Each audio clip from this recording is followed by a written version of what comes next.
The air buzzes with anticipation as uniformed Nazis fill the streets, a river of bodies marching in unison beneath a sea of fluttering flags. In the midst of this regimented procession, a man steps into frame, perhaps Heinrich Himmler, his gaze firm, embodying the iron will of the movement. The scene shifts, capturing a moment of respite in a train station. The soldiers linger, milling around in uniforms that have become symbols of a growing power.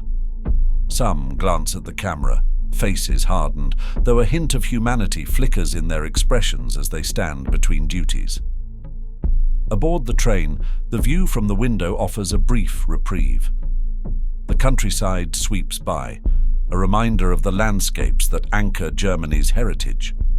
Soon, however, the train's passengers arrive at Nuremberg, where the grand fortress of Nuremberg Castle looms, hosting yet more uniformed men gathered on its grounds. Among them, 2 SA men pose with 2 women, flashes of easy camaraderie in an otherwise choreographed scene. As the camera captures them, they raise their arms in the familiar salute, locking eyes with the viewer as if to pull them into the moment. The streets of Nuremberg pulse with life, banners draped from windows as the crowd lines a parade route near the stately Hotel Deutscher Hof, the place where Hitler himself stays during his visits.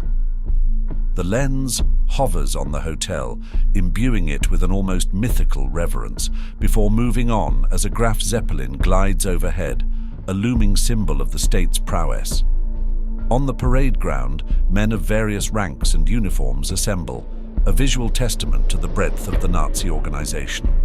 The camera captures a spectrum of uniforms, the stark black of the SS, the brown of the SA, each representing a facet of the expanding power structure. The SA men move forward, entering a stately brick building, a scene that seems to capture not only a physical transition, but a symbolic one, an embodiment of discipline and order marching forward into destiny.